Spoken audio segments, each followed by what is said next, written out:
Hello everyone, welcome to my YouTube channel.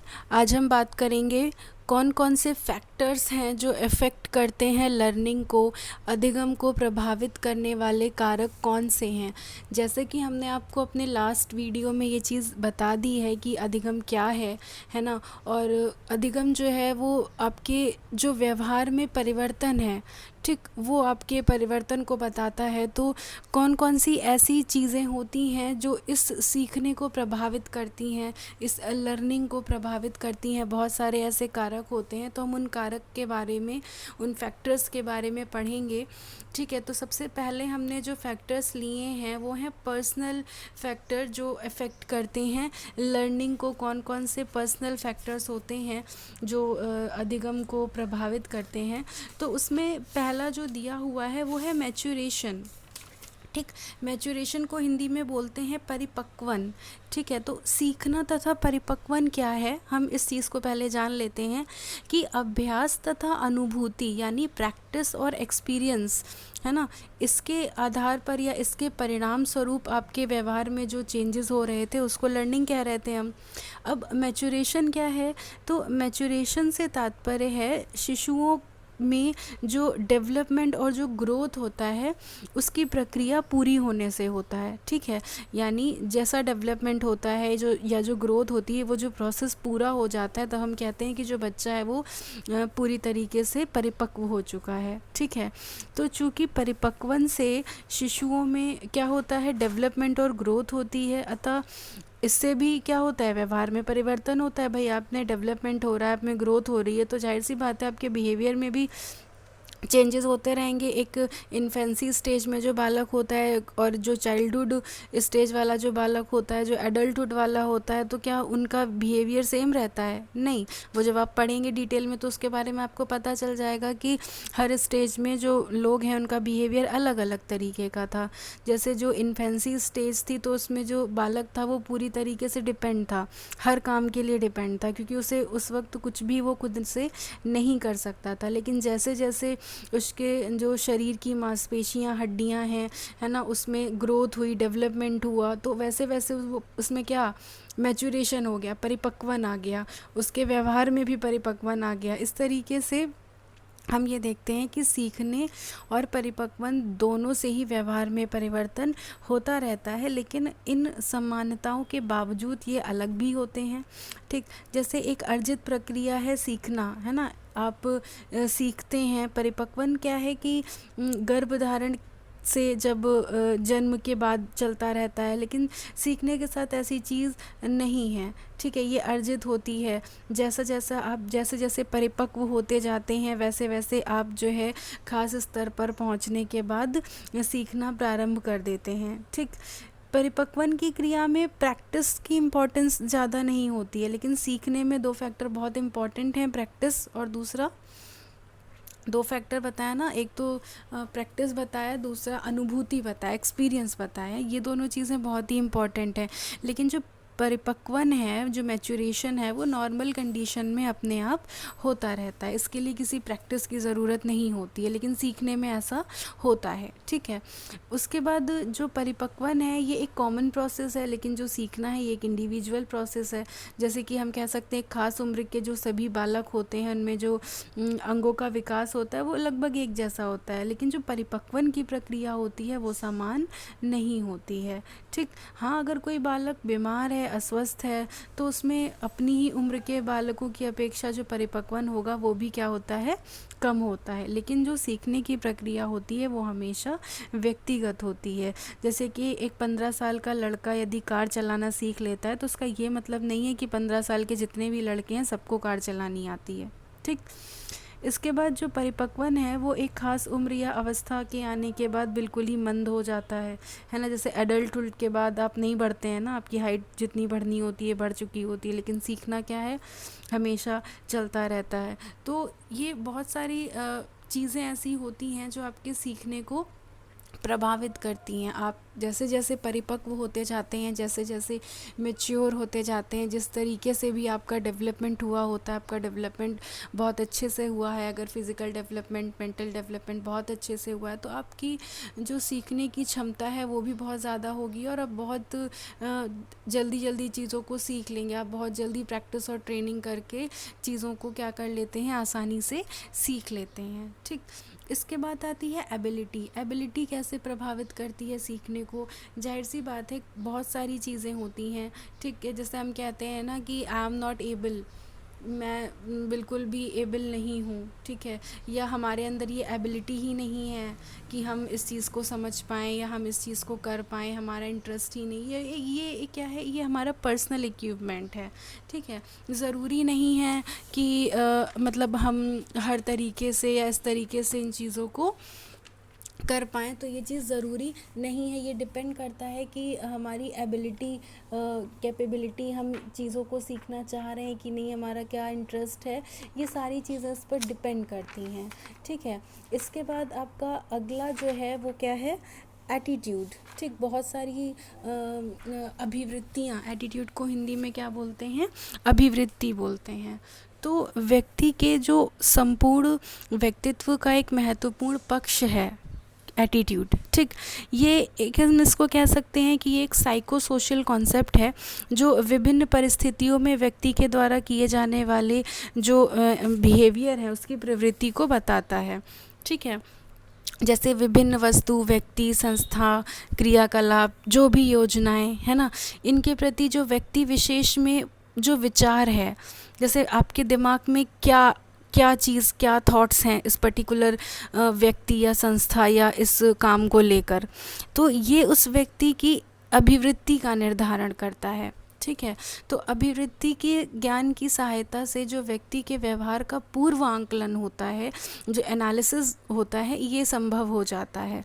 तो इसी कारण जो है अभिवृत्ति का स्थान बहुत ही महत्वपूर्ण है।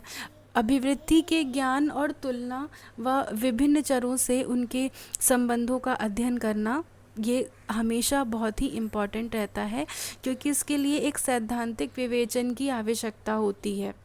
ठीक, अब अभिवृत्ति क्या है, तो ये व्यक्ति का वह दृष्टिकोण होता है जो किन्हीं कारण से या किन्हीं वस्तु, व्यक्ति, संस्थान, योजनाओं के प्रति जो आपके विशेष प्रकार का जैसा भी आप बिहेव करते हैं, है ना, वो चीज़ होती है ना। एन एटीट्यूड में be defined as an emotionalized tendency organized through experience to react positively और negatively toward a psychological objects. ठीक, हम ये भी कहते हैं कि an attitude is the degree of positive और negative effect associated with some psychological object, मतलब किसी जो मनोवैज्ञानिक वस्तु से संबंधित जो धनात्मक और ऋणात्मक प्रभाव की मात्रा है वो होती है।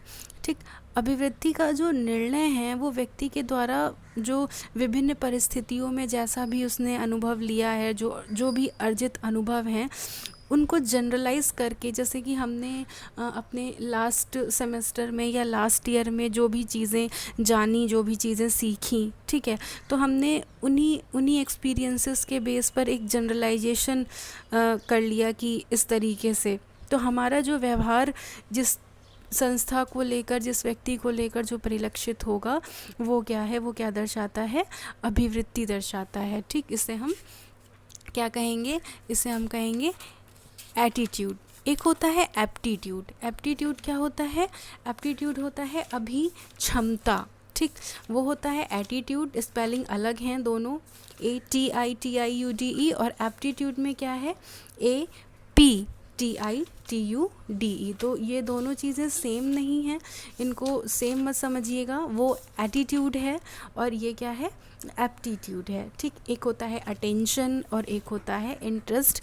थोड़ा थोड़ा सा हम रिव्यू लेते चलते हैं क्योंकि इसमें बहुत कन्फ्यूज़न होता है, हम इसको ऊपर नीचे इधर उधर कर देते हैं। तो एटीट्यूड हमने आपको समझा दिया, अब हम बात करेंगे एप्टीट्यूड की। तो दिन प्रतिदिन के जीवन में जो व्यक्ति है, प्रायः विभिन्न व्यक्ति, अध्यापक, अभिभावक, है ना, इन अधिकारियों, समीक्षकों आदि को कहते हम सुनते हैं कि अमुक मतलब ये जो छात्र है ये यांत्रिक कार्यों में विशेष रुचि होने के कारण इसे अभियंता बनाना चाहिए, है ना। हम कह सकते हैं कि ये लड़की अगर गृहिणी बनेगी तो ये ज़्यादा सफल होगी, या फिर ये लड़का अगर ये बनेगा तो ये इस क्षेत्र में बहुत ही बेहतर प्रदर्शन कर सकता है। तो इस प्रकार के जो कथन होते हैं, इन व्यक्तियों का जो तात्पर्य होता है वो ये होता है कि पर्टिकुलर बालक में या बालिका में या इस स्टूडेंट में, इस छात्र में कुछ ऐसी योग्यताएं दृष्टिगोचर हो रही हैं, है ना। मुझे तुम्हारे अंदर कोई ऐसी चीज़ दिख रही है जिससे मैं ये बता पा रही हूँ कि तुम अगर इस क्षेत्र में जाओगे तो तुम्हें सफलता ज़रूर मिलेगी, ठीक है। तो ये जो ऐसी प्रतिभा होती है, ये जो ऐसी योग्यता, ऐसी क्षमता होती है, ये जन्मजात होती है और मनोविज्ञान की भाषा में इसे क्या कहते हैं, एप्टीट्यूड कहते हैं, ठीक है। तो इतनी सी बात अगर समझ में आई हो आपको, सिंपल सी लाइन में इसको समझिए कि जब हम किसी को कहते हैं कि नहीं उसकी ड्राइंग बहुत अच्छी है, ठीक है, और वो चाहे तो मतलब अगर वो उस फील्ड में निकले तो बहुत अच्छा पेंटर बन सकता है, ठीक है।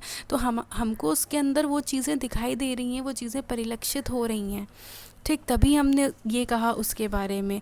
तो ये क्या है, अभिक्षमता है, ठीक। और अभिवृत्ति क्या थी, अभिवृत्ति जो थी वो किसी परिस्थिति, किसी व्यक्ति, किसी वस्तु के प्रति किसी विशेष ढंग से या किसी विशेष तरीके से जो हमारी प्रतिक्रिया करने की तत्परता थी, वो क्या थी, अभिवृत्ति थी। जैसे मैंने इस इंस्टीट्यूट या इस व्यक्ति के बारे में अपने जो हमारे पुरानी अनुभव हैं या जो चीज़ें हैं, है ना, जो अर्जित अनुभव हैं, उनके आधार पर, उनकी जो पूर्व धारणाएं हैं उस व्यक्ति की, वो उनके आधार पर मैंने उसके बारे में बताया। ये क्या है, अभिवृत्ति, एटीट्यूड, ठीक। अभिक्षमता क्या है, हमने आपकी जो प्रतिभा, योग्यता है उसको देखकर बताया कि आप किस क्षेत्र में क्या कर सकते हैं, ठीक है। तो ये क्या है, एप्टीट्यूड कहलाता है, ठीक। डेफिनेशंस बहुत सारी हैं, इसका भी अलग चैप्टर है बुक में, आपके कोर्स में शायद नहीं है, ये अलग उसमें है, लेकिन हाँ अगर चीज़ें जो कॉम्पिटिटिव एग्ज़ाम्स में हैं तो ये टॉपिक भी कवर करेंगे, डिटेल में इसके बारे में जानेंगे, फ़िलहाल के लिए इतना ठीक है। इसके बाद अटेंशन और अभिरुचि ये भी है। तो शिक्षण में शिक्षार्थियों के जो अवधान है, अटेंशन मीन्स अवधान, जो अभिरुचि यानी इंटरेस्ट, और जो अभिक्षमता है उसका भी प्रभाव पड़ता है। क्यों, जब शिक्षार्थी कक्षा में पढ़ाए जाने वाले विषय पर अधिक ध्यान देता है, जब उसे ज़्यादा अच्छे से वो ध्यान लगाकर, मन लगाकर सीखता है तो वो उसे बहुत जल्दी से सीख लेता है। दूसरी तरफ जब वो पढ़ाए जाने वाले विषय पर ठीक से ध्यान नहीं देता है तो सीखने की प्रक्रिया क्या हो जाती है, मंद हो जाती है। ऐसी अवस्था में शिक्षण को क्या कहा जाता है, इंसिडेंटल लर्निंग, है ना, प्रासंगिक सीखना कहा जाता है, ठीक।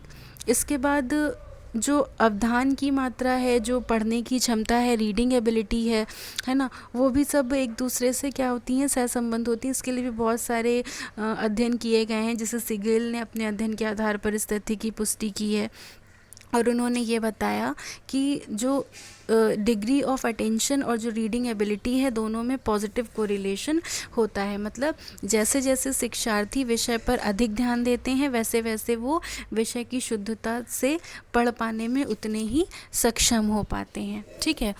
अब इसके अलावा ये तो हो गई बात ध्यान की, अब अभिरुचि का भी प्रभाव पड़ता है। उन्होंने ये कहा कि शिक्षार्थी की जब विषय के प्रति अभिरुचि होती है या अभिरुचि उत्पन्न हो जाती है, ठीक है, तो स्वाभाविक रूप से जो उसका अटेंशन है, जो ध्यान है, अवधान है, वो उस विषय या पाठ की ओर अधिक हो जाता है ना। मैं किसी विषय पर सबसे अधिक ध्यान तब लगाऊंगी जब मुझे वो विषय पसंद आ गया होगा, ठीक है, मेरा उसमें इंटरेस्ट डेवलप हो चुका होगा। तो ऐसी कंडीशन में भी सीखने की जो प्रक्रिया होगी वो क्या होगी, तेज हो जाएगी, ठीक। अभिक्षमता से तात्पर्य है जो बालक की अंतः शक्तियाँ हैं उनसे है, यानी जिस विषय को सीखने की उसके अंदर अभिक्षमता है।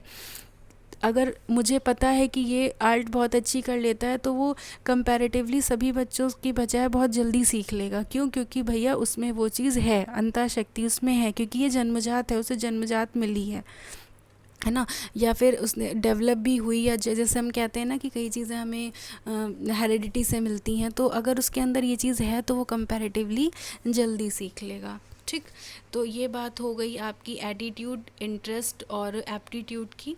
इसके बाद बात करते हैं मेंटल सेट। मेंटल सेट क्या होता है भाई? अगर आपका मेंटल सेट नहीं है तो क्या आप चीज़ों को सीख पाएंगे? नहीं सीख पाएंगे, है ना। मेंटल सेट होना बहुत ज़रूरी होता है। हम कहते नहीं है कि एकदम उसने माइंड सेट कर रखा है कि वो उस चीज़ को सीख ही लेगा या वो उस चीज़ को नहीं सीख पाएगा। तो वो क्या होता है, वो एकदम माइंड सेट होता है, एकदम चीज़ें एकदम क्लियर होती हैं, क्लियर कट बात होती है कि हम जो है किसी चीज़ को किस तरीके से सीखेंगे और मतलब किस तरह से सीखेंगे, वो सारी चीज़ें भी इफ़ेक्ट करती हैं लर्निंग को। फ़िज़िकल और मेंटल कंडीशन, फ़िज़िकल और मेंटल कंडीशन भी जो है वो इफ़ेक्ट करती है। कैसे? अगर आप शारीरिक दृष्टि से स्वस्थ नहीं हैं या आपका जो परिपक्व बालक है वो सीखने में अधिक रुचि लेता है, वो ज़्यादा से ज़्यादा नवीन बातों को सीख लेता है, लेकिन जो कमज़ोर और अपरिपक्व बालक होता है, जो मैच्योर नहीं होता है या जो किसी को फ़िज़िकल प्रॉब्लम होती है, तो वो जो है वो उचित ढंग से या कंपैरेटिवली उस बच्चे से जो पूरी तरीके से स्वस्थ है उस तरीके से चीज़ों को नहीं सीख पाता है। मेंटल कंडीशन भी इसी चीज़ पर है। अगर मानसिक रूप से आप स्वस्थ हैं तो आप चीज़ों को जल्दी सीख लेंगे, लेकिन अगर आप मानसिक रूप से पीड़ित हैं या कम बुद्धि वाले हैं या मंद बुद्धि वाले हैं तो फिर आपको अलग से चीज़ों को सीखने के लिए ज़्यादा मेहनत करनी पड़ती है, ज़्यादा ज़रूरत होती है। ठीक। इंटेलिजेंस भी जो है प्रभावित करती है सीखने की प्रक्रिया को, क्योंकि एक हर बालक जो होता है वो अलग अलग होता है। ठीक है। तो इंटेलिजेंस का जो फैक्टर है ये भी कुछ लोगों में बहुत तीव्र बुद्धि वाले होते हैं, बहुत जल्दी चीज़ों को सीख लेते हैं, है ना, उनमें लर्निंग कैपेसिटी बहुत ज़्यादा होती है। ठीक। इसके बाद मोटिवेशन। मोटिवेशन किस तरीके से? मोटिवेशन जो है वो बहुत ही इम्पॉर्टेंट है। जैसे मोटिवेशन अभिप्रेरणा है। अगर आपको पता है कि आप ये सीख रहे हैं बट कोई मतलब नहीं है इस चीज़ को सीखने का, तो आप नहीं सीखेंगे। आप उतने अच्छे तरीके से अपना 100% देकर वो चीज़ नहीं सीखेंगे। क्यों? क्योंकि आपको पता है कि कोई मतलब नहीं है, मैं सीख लूँ तो भी ठीक है, नहीं सीखूँगा तो भी ठीक है। आप अंदर से अभी प्रेरित हैं ही नहीं, है ना। तो इसलिए कोई भी चीज़ जब हम सीखते हैं या कोई भी चीज़ हमें सिखाई जाती है तो उसके लिए ज़रूरी है कि आप अभिप्रेरित हों, मोटिवेट हों, है ना। अब ये मोटिवेशन आपको प्रशंसा से, प्रोत्साहन से, कई बार होता है कि नहीं तुम ये सीख लोगे तो तुमको ये मिल जाएगा, वो तो रीइंफोर्समेंट हो गया, है ना। मतलब कहने का मतलब है आप किसी भी तरीके से मोटिवेटेड होने चाहिए किसी चीज़ को सीखने के लिए। अगर मोटिवेशन नहीं है तो फिर लर्निंग वहाँ पर नहीं होगी। क्यों? क्योंकि आप मोटिवेट नहीं है तो आप कोई चीज़ क्यों सीखेंगे, है ना। ये मोटिवेशन जो होता है वो आपको आपके गोल्स के करीब ले जाता है। आप मोटिवेटेड होते हैं तो आप बहुत जल्दी सीखते हैं। अब इसके बाद इन्वायरमेंटल फैक्टर भी आते हैं। कौन कौन से हैं वो? फिज़िकल कंडीशन की अगर हम बात करें तो फिज़िकल कंडीशन जो है वो भी प्रभावित करती है। जो भी कंडीशन है ना, वो उस तरीके से आपके लर्निंग को इफ़ेक्ट करती है।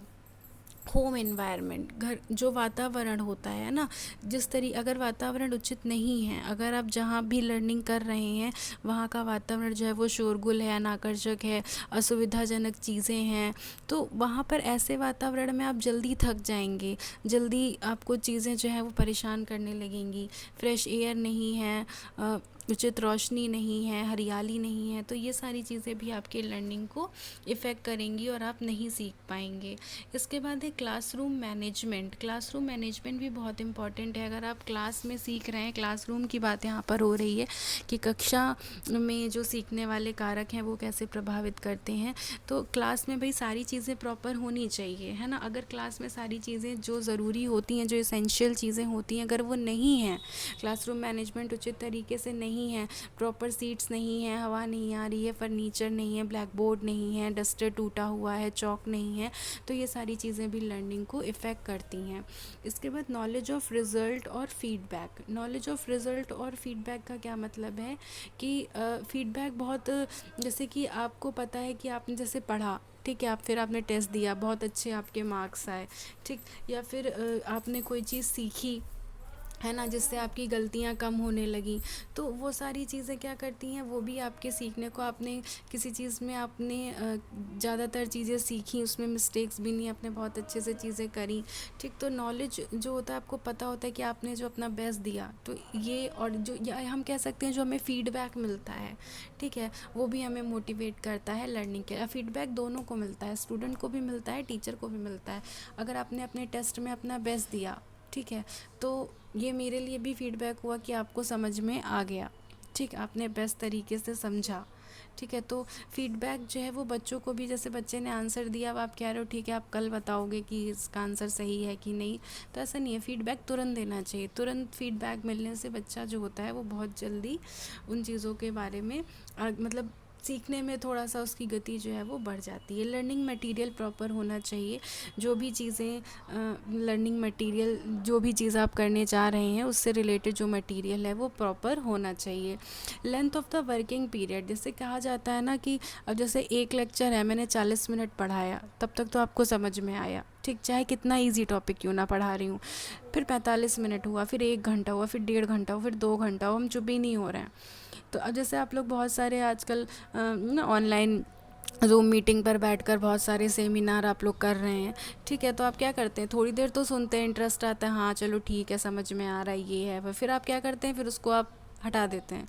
रीज़न, कोई भी चीज़ जब जब उस समय से बाहर होने लगती है ना, बहुत ज़्यादा लंबी लेंथ होने लगती है, तो फिर जो दिमाग है वो थक जाता है। तो फिर ऐसी कंडीशन में लर्निंग जो है वो बंद हो जाती है, फिर आगे नहीं समझ में आता है, ठीक। तो ये थे आपके सारे पॉइंट्स, ठीक है। और इसके बाद हम थ्योरीज़ हैं, बहुत सारी थ्योरीज़ हैं, उनके बारे में पढ़ेंगे। इस वीडियो में इतना ही। वीडियो को शेयर कर दीजिएगा, चैनल को सब्सक्राइब कर लीजिएगा ताकि आपको नेक्स्ट वीडियो का नोटिफिकेशन मिल सके। Okay class, thank you.